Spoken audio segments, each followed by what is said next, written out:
എല്ലാവർക്കും നമസ്കാരം. ഇറാൻ തുറമുഖത്ത് നിന്ന് 43,000 ടൺ ഇറാനിയൻ LPGയുമായി ചൈനയിലെ തുറമുഖത്തേക്ക് പോകാൻ കൂറ്റൻ ടാങ്കർ വെസൽ അറോറ തയ്യാറെടുക്കുന്നു. ചൈനയിലെ LPG ഡീലർക്ക് ഉറപ്പിച്ച ബിസിനസ്സാണ്. നിലവിൽ ഉപരോധത്തിൻ്റെ കരുനിഴലിലാണ് അറോറ എന്ന വെസൽ, അതായത് സ്റ്റാൻഡേർഡ് മാരിടൈം ട്രേഡിൽ ഉപരോധം നേരിടുന്ന കപ്പൽ ടാങ്കർ. കാരണം ഇറാൻ, റഷ്യ തുടങ്ങിയ രാജ്യങ്ങളുമായി ബന്ധപ്പെട്ട് ബ്ലാക്കിൽ എണ്ണയും ഗ്യാസും കടത്തുന്ന കപ്പലാണെന്ന് അമേരിക്ക ചാപ്പകുത്തിയ ടാങ്കറാണെന്നർത്ഥം. ആ അറോറ ടാങ്കറാണ് ചൈനയിലേക്ക് എത്തിക്കാൻ കരാറെടുത്ത് LPGയുമായി ഇറാൻ തുറമുഖം വിടാൻ ഒരുങ്ങുന്നത്.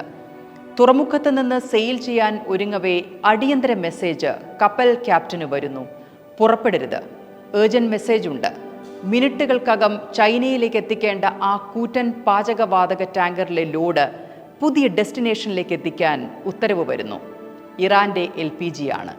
ആ ഇറാനിയൻ പാചകവാതകം ചൈനയിലേക്കല്ല, പുതിയ ദിശയിലേക്ക് പോകണം. ആ ടാങ്കർ കപ്പലിലെ ക്യാപ്റ്റന് ഒന്നും മനസ്സിലായില്ല. അയാൾക്ക് പുതിയ ലക്ഷ്യസ്ഥാനം മെസ്സേജിൽ എത്തിയിരിക്കുന്നു. അതിൽ ഇങ്ങനെ രേഖപ്പെടുത്തിയിരിക്കുന്നു: മംഗലാപുരം പോർട്ട്.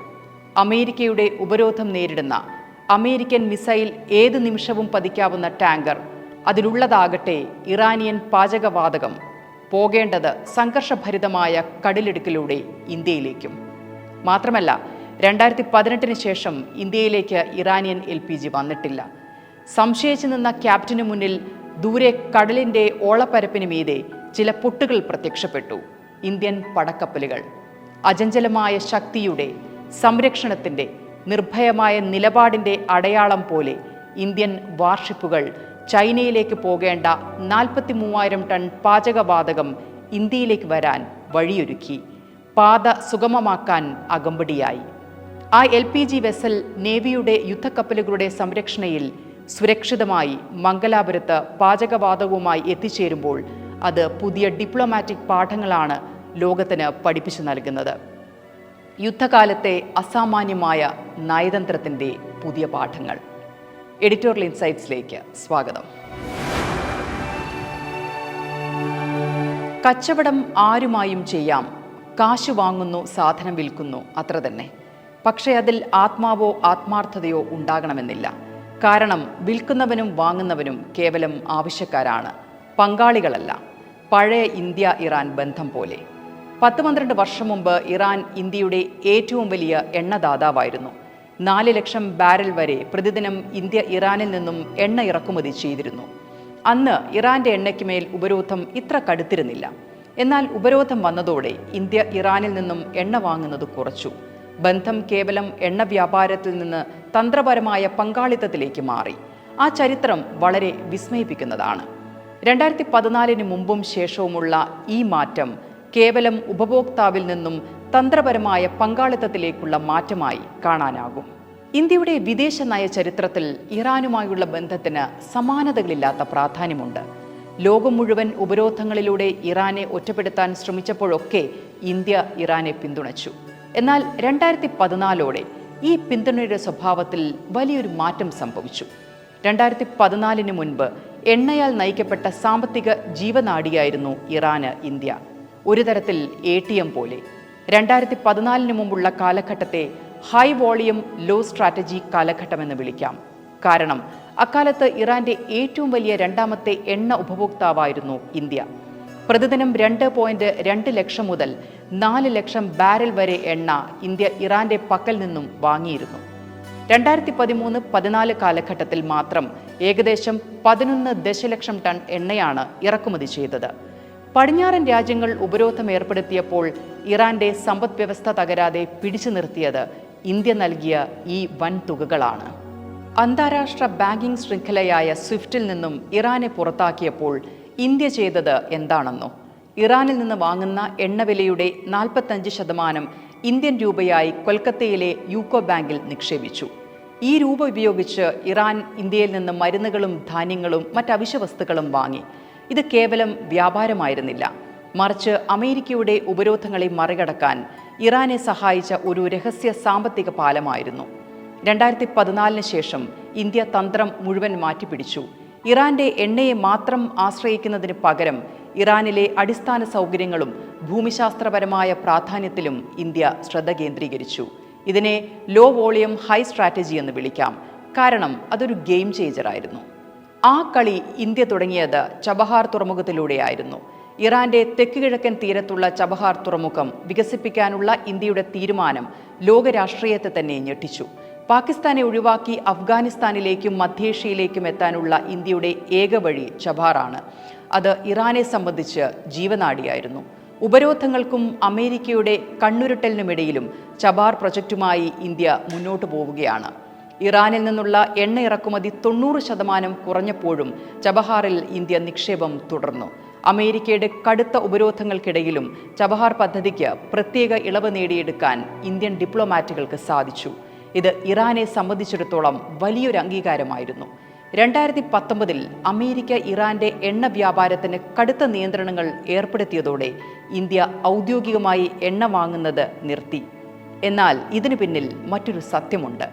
ഇന്ത്യ അതോടെ ഇറാനുമായുള്ള നയതന്ത്ര ബന്ധം കൂടുതൽ ശക്തമാക്കി. ഇറാനിലെ സാധാരണ ജനങ്ങൾക്ക് ഉപരോധം മൂലം പ്രയാസം നേരിട്ടപ്പോൾ ഇന്ത്യ മരുന്നുകളും ഭക്ഷ്യധാന്യങ്ങളും തടസ്സമില്ലാതെ അവിടെ എത്തിച്ചു.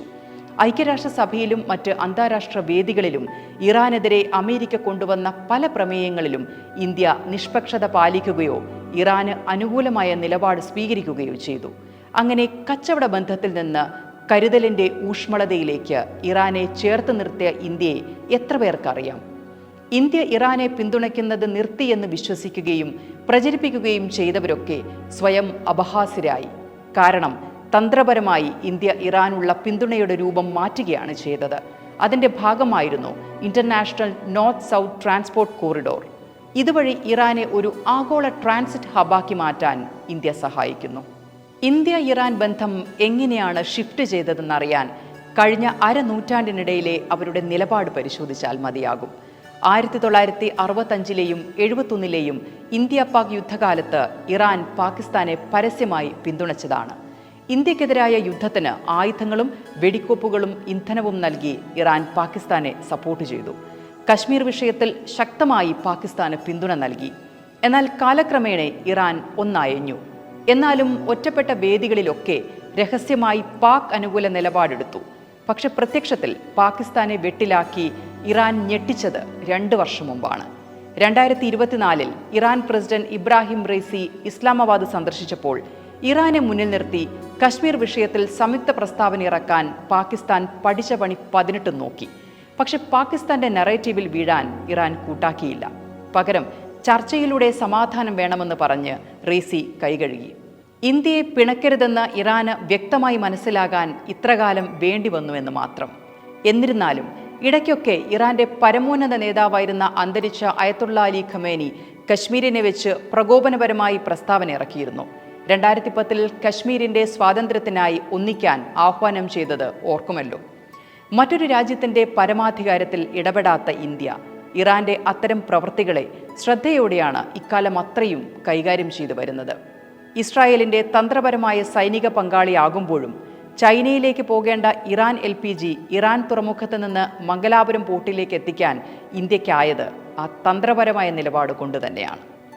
പേർഷ്യൻ ഗൾഫിൽ സംഘർഷമുണ്ടായപ്പോൾ അമേരിക്കയുടെ നേതൃത്വത്തിലുള്ള സഖ്യസേനയിൽ ചേരാൻ ഇന്ത്യ വിസമ്മതിച്ചു.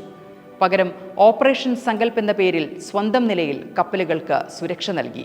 ഇത് ഇറാനോടുള്ള ഇന്ത്യയുടെ സ്ട്രാറ്റജിയാണ് കാണിക്കുന്നത്. ഇന്നും ഇന്ത്യയും ഇറാനും തമ്മിൽ രൂപയിൽ വ്യാപാരം നടത്താനുള്ള ചർച്ചകൾ സജീവമാണ്. ഇത് ഡോളറിനെ ആശ്രയിക്കാത്ത ഒരു പുതിയ സാമ്പത്തിക ലോകം സൃഷ്ടിക്കാനുള്ള ശ്രമമാണ്. 2014 മുമ്പ് ഇന്ത്യ ഇറാന് നൽകിയത് കേവലം പണമായിരുന്നു. ആ കൂറെ അന്ന് തിരിച്ചും ഇറാൻ കാട്ടിയിട്ടുള്ളൂ. എന്നാൽ ഇന്ന് ഇന്ത്യ നൽകുന്നത് അന്താരാഷ്ട്ര അംഗീകാരവും സുരക്ഷാ പങ്കാളിത്തവുമാണ്. എണ്ണ വാങ്ങുന്നത് കുറച്ചതിലൂടെ അമേരിക്കയുമായുള്ള ബന്ധം വഷളാകാതെ നോക്കാനും അതേസമയം ചബഹാറിലൂടെ ഇറാനെ ചേർത്ത് പിടിക്കാനും ഇന്ത്യക്ക് സാധിച്ചു. ഇന്ത്യയുടെ ഈ നീക്കം ഒരു സന്ദേശമാണ് നൽകുന്നത്. യഥാർത്ഥ പിന്തുണ എന്നത് എണ്ണയ്ക്ക് പകരം വെച്ച് നീട്ടുന്ന കാശല്ല, മറിച്ച് പ്രതിസന്ധി ഘട്ടങ്ങളിൽ നൽകുന്ന തന്ത്രപരമായ കരുത്താണ്. ടെയിലൻഡ് ഇല്ലെങ്കിൽ കഥയ്ക്ക് എന്ത് രസം.